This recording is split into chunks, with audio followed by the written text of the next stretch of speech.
حضور کی روزانہ ایک کم از کم نعت سن لیں گے. یوٹیوب بھری پڑی ہے، خاص کر کے اویس قادری صاحب کو آپ سنیں گے نا تو آپ کے دل کے ارمان کھل جائیں گے اور حضور کی یاد آئے گی. اور جب حضور کی یاد آئے نا تو ایک آیت تلاش کرنا یہاں سے جانے کے بعد، سورہ توبہ کی آخری آیتیں 2، اس کو کہیں سے بھی تلاش کرنا، کسی سے پوچھنا یا یوٹیوب پہ سرچ کرنا، آپ کو مل جائے گی. اور جب وہ مل جائے اس کو پڑھیے گا. اور ایک آیت ہم روزانہ امام صاحب سے سنتے ہیں جس کو آیت درود کہتے ہیں، ان اللہ و ملائکتہ یصلون علی النبی. یہ 2 آیتوں کو پڑھنے کی عادت بنا لیجئے. اور اس کے بعد ایک درود شریف ہے، کوئی بھی آپ کو درود شریف آتا ہو آپ پڑھیں 5 مرتبہ. یہ 3 کام آپ کرتے رہیں گے. اللہ سے امید کیجئے کہ ہمارے بزرگوں نے لکھا ہے کہ ان قریب رسول اللہ کرم فرماتے ہیں اور اپنی زیارت سے مالا مال فرماتے ہیں.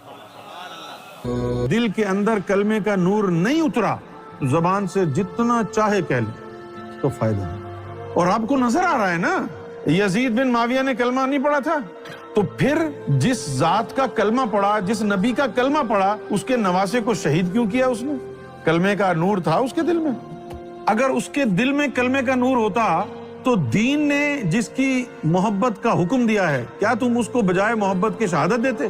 تو یزید نے صرف زبان سے کلمہ پڑھا، اس کے دل میں نور نہیں اترا. تو آج تم بھی اگر صرف زبان سے پڑھ رہے ہو، کیا خبر تمہارا باطن بھی یزید جیسا ہو؟ وہ تم یزید جیسے ہی تو ہوئے نا، تبھی تم امت چھوڑ کے کوئی سنی بن گیا، کوئی شیعہ بن گیا، کوئی بریلوی بن گیا، کوئی وہابی بن گیا، کوئی اہل حدیث بن گیا. اگر تمہارے دل میں بھی کلمہ اتر جاتا تو شیعہ سنی وہابی کیوں بنتے؟ یہی بولتے نا کہ امتی ہوں تمہارا یا رسول اللہ. قرآن مجید کی آیتوں سے فیض، رسول خدا صلی اللہ علیہ وسلم کی کرم نوازش اور وہ دیدار مقدس، دیدار رسول خدا صلی اللہ علیہ وسلم. یہ سب کیا ہے عام مسلمانوں کے لیے، اور آپ اسے اپنے لیے کیا سمجھیں گے؟ اسے ہی کامیابی کہتے ہیں، اسے ہی آپ اپنے لیے کامیابی سمجھیں گے. جب ایک عام مسلمان کامیاب ہوتا ہے، وہ امت رسول خدا کی امت میں داخل ہوتا ہے، ایک مومن بنتا ہے، تو اس کی سب سے بڑی نشانی، سب سے بڑی اس کے لیے جو خوشخبری ہوتی ہے وہ یہی ہوتی ہے، قرآن مجید سے اسے فیض ملنا، رسول خدا صلی اللہ علیہ وسلم کی کرم نوازش اس کے اوپر برسنا، حضور پاک کا دیدار ہونا، اللہ رب العزت کی جانب سے اس کے قلب میں نور کا اترنا، دیدار الہی اسے میسر ہونا یا کلام الہی میسر ہونا.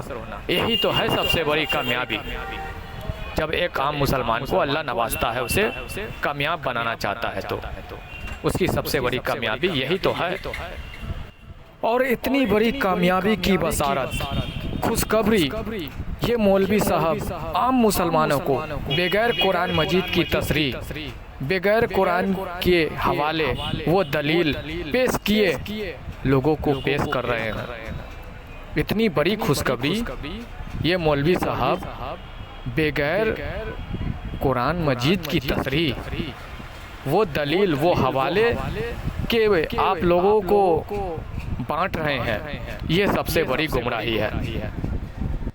یہ عالم مولوی صاحب قرآن کے حوالے وہ دلیل، تصریح ہماری کامیابی کے پیش تو نہیں کر رہے ہیں، پر ہاں بزرگوں کے قول پیش کر رہے ہیں کہ بزرگوں کا یہ قول ہے، بزرگوں کا یہ کہنا ہے کہ ایسا ایسا آپ کرتے ہیں تو قرآن سے آپ کو خاص فیض، وہ برکت حاصل ہوگی، رسول خدا صلی اللہ علیہ وسلم کی خاص کرم نوازش ہوگی. ہاں یہ بات سچ ہے کہ بزرگوں نے فرمائی ہے، لیکن ذرا یہ بھی تو سوچیں کہ جو اللہ والے ہوتے ہیں، اولیاء اللہ ہوتے ہیں، مرشد کامل ہوتے ہیں، وہ جو بات فرماتے ہیں، جو طریقے لوگوں کو بتاتے ہیں، وہ لوگ عام لوگ نہیں، ہم آپ نہیں ہوتے ہیں.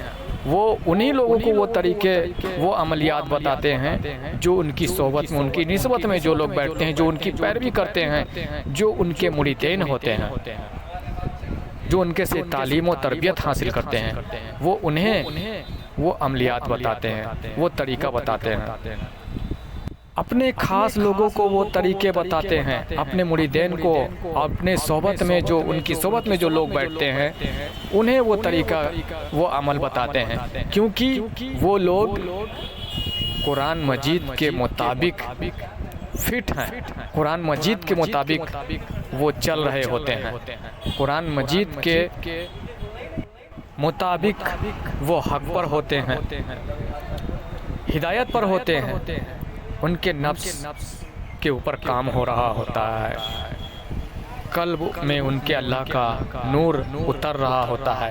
تو ایسے لوگوں کو اولیاء اللہ، بزرگ ہستی، صوفیاء اکرام وہ طریقے، وہ عملیات، قرآن مجید پر عمل کرنا، وہ طریقے وہ سمجھاتے ہیں، بتاتے ہیں، اور ایسے لوگوں کو فیض بھی ملتا ہے قرآن مجید سے۔ رسول خدا صلی اللہ علیہ وسلم کے خاص کرم نوازش بھی ان کے اوپر ہوتی ہے۔ یہاں پر مولوی صاحب کی غلط فہمی اور عوام کی گمراہی یہ ہے کہ جس کو جو تحفے ملے، جو امانت ملے، وہ اس کا حقدار ہے، کیونکہ وہ قرآن مجید کے مطابق فٹ آ رہا ہے۔ آپ اس کے حقدار نہیں ہیں، کیونکہ آپ قرآن مجید کے مطابق کھڑے نہیں اتر رہے، فٹ نہیں آ رہے۔ بزرگوں نے جسے جو تحفے عطا کیے، جو انہوں نے فرمایا، جو عملیات بتائے، وہ اس کا حقدار ہے، کیونکہ وہ قرآن مجید کے مطابق فٹ آ رہا ہے، وہ ولیوں کے مرشدوں کی صحبت میں ہے، مرشد سے جڑا ہے، بزرگوں نے اسے ہی وہ طریقے، وہ عملیات بتائے۔ ہمیں آپ کو عام لوگوں کو نہیں بتایا، کیونکہ آپ، ہم عوام قرآن مجید کے مطابق فٹ نہیں ہیں۔ اب قرآن مجید کے حساب سے ہم آپ فٹ کیوں نہیں ہیں؟ عوام، عام مسلمان جو مولوی صاحب کی باتیں سن رہے ہیں وہ فٹ کیوں نہیں ہیں؟ یہ بات بھی قرآن میں ہی ثابت ہے، قرآن سے ہی جانیے۔ یہ ہے سورہ کہف کی آیت، وَمَن يُضْلِلْ فَلَن تَجِدَ لَهُ وَلِيًّا مُرْشِدًا۔ اللہ جسے گمراہ رکھنا چاہے اسے ولی اور مرشد عطا نہیں کرتا۔ تو اس آیت کے حساب سے آپ قرآن مجید کے مطابق نہیں ہیں، فٹ نہیں آ رہے ہیں، کیونکہ اللہ یہاں فرما رہا ہے کہ جسے وہ گمراہ رکھنا چاہے اسے ولی اور مرشد نہیں عطا کرتا۔ تو لہٰذا اللہ جسے گمراہی سے نکالنا چاہتا ہے تو اس کے سر پر کسی ولی، کسی مرشد کا ہاتھ رکھتا ہے، ہاتھ رکھوا دیتا ہے، اسے کسی مرشد کامل سے جوڑ دیتا ہے، پھر وہ بندہ کسی مرشد کامل سے، کسی ولی اللہ سے بیعت ہو جاتا ہے، وہ تعلیم و تربیت، وہ ہدایت حاصل کرنے لگتا ہے۔ تو اس حساب سے وہ قرآن مجید کے مطابق وہ فٹ آ جاتا ہے، پھر اس کے لیے یہ بزرگوں کے قول ہے، پھر اسے قرآن سے فیض ملنا شروع ہو جائے گا۔ تو یہ ہے قرآن کے حساب سے اب عام لوگوں کو فٹ آنا، کھرا اترنا۔ اگر آپ قرآن کے اس آیت کے مطابق فٹ آ رہے ہیں، کھڑے اتر رہے ہیں، تو پھر جو مولوی صاحب بزرگوں کے قول بتا رہے ہیں وہ اپنے اوپر اپلائی کریں، آپ کو قرآن سے فیض ملیں گے، حضور پاک صلی اللہ علیہ وسلم کی کرم نوازش بھی ہوگی۔ لیکن اگر آپ ولی مرشد سے نہیں جڑے، اللہ نے آپ کے سر پر کسی ولی مرشد کا ہاتھ نہیں رکھا، تو آپ قرآن کے مطابق فٹ نہیں آ رہے ہیں، پھر حضور پاک کا فیض کہاں سے ملے گا؟ پھر قرآن سے فیض آپ کو کیسے ملے گا؟ اللہ کی نظروں میں تو آپ گمراہ ہو رہے ہیں، قرآن کے مطابق تو آپ گمراہ ہو رہے ہیں۔ اور قرآن سے فیض حاصل کرنا، رسول خدا صلی اللہ علیہ وسلم کا دیدار حاصل کرنا، حضور پاک کی خاص کرم نوازش کا ہمیں عطا ہونا، ہر مسلمان کا ایمان ہے کہ یہی کامیابی ہے۔ ہمارا بھی ایمان ہے کہ رسول خدا کی کرم نوازش، قرآن مجید سے فیض، اللہ رب العزت کے کرم نوازش، وہ لطف و کرم، برگاہ رسالت میں پہنچنا، دیدار الہی، دیدار مصطفیٰ، یہی تو ہے کامیابی، اسے ہی کامیابی کہتے ہیں۔ اور اس کامیابی کو حاصل کرنے کے لیے اللہ فرماتا ہے، قرآن مجید میں ہی فرماتا ہے، میں نہیں پھیلا ہوں، میں نہیں فرما رہا ہوں، قرآن مجید میں یہ اللہ فرما رہا ہے کامیابی چاہیے تو کامیاب وہ ہوا جس نے اپنے نفس کو پاک کیا۔